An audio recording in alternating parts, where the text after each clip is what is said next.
"Do you mean that you will dispute possession of it with me, vi et armis?" "Yes, sir," said I, confused. He laughed, clapped me on the shoulder, called me David, Jack the Giant Killer, and bade me deliver the washing book. I fumbled in the pocket of my torn jacket and handed him a greasy, dog's-eared mass of paper. As soon as his eyes fell on it, I realized my mistake and produced the washing book from the other pocket. "I've given you the wrong one, sir," said I, reaching for the treasure I had surrendered. But he threw himself on his bed and dived his legs beneath the clothes. "Wonderful!" he cried. "He is 4'0" he looks like a yard of packthread, he would fight me for an ill-washed shirt and a pair of holes with bits of sock round them, and he reads Paradise Lost." He made a gesture of throwing the disreputable epic at my head, and I curved my arm in an attitude only too familiarly defensive. "I found it in a bundle of washing, sir," I cried apologetically. At home, reading was the unforgivable sin. Had my mother discovered me poring over the half-intelligible but wholly fascinating story of Adam and Eve and the devil, she would have beaten me with the first implement to her hand. I had a moment's terror lest the possession of a work of literature should be so horrible a crime that even Paragot would chastise me. To my consternation, he thrust the tattered thing, it was an antiquated sixpenny edition, under my nose and commanded me to read. "Of man's first disobedience. Go on. If you can read it intelligently, I'll pay your mother.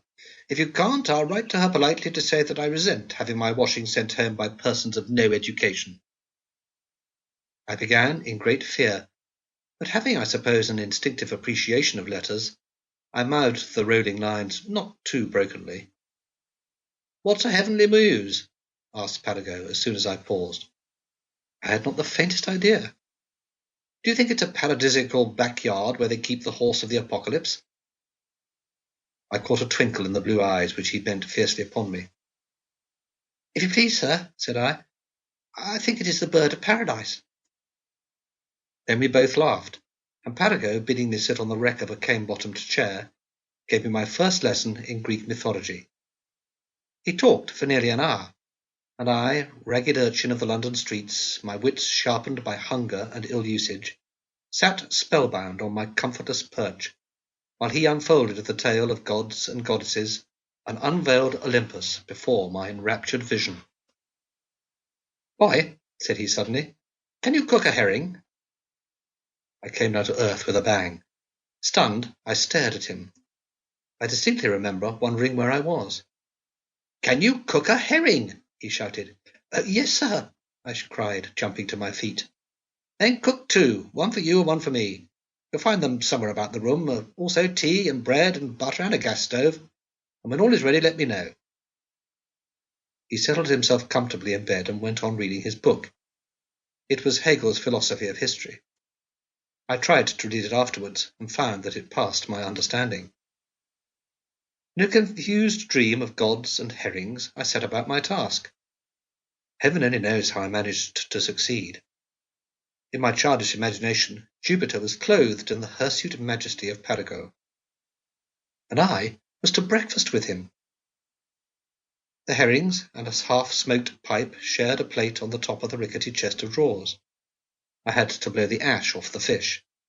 A paper of tea and a loaf of bread I found in a higgledy-piggledy mixture of clothes, books, and papers. My godlike friend had carelessly put his hairbrush into the butter. The condition of the sole cooking utensil warred even against my sense of the fitness of gridirons, and I cleansed it with his towel. Since then, I have breakfasted in the houses of the wealthy. I have lunched at the Café Anglais. I have dined at the Savoy. But never have I eaten, never till they give me a welcoming banquet in the Elysian fields, shall I eat so ambrosial a meal as that first herring with Paragot. When I had set it on the little deal table, he deigned to remember my existence, and, closing his book, rose, donned a pair of trousers, and sat down. He gave me my first lesson in table manners. "Boy," said he, "if you wish to adorn the high social spheres for which you are destined, you must learn the value of convention. Bread and cheese straws and asparagus and the leaves of an artichoke are eaten with the fingers, but not herrings or sweetbreads or ice."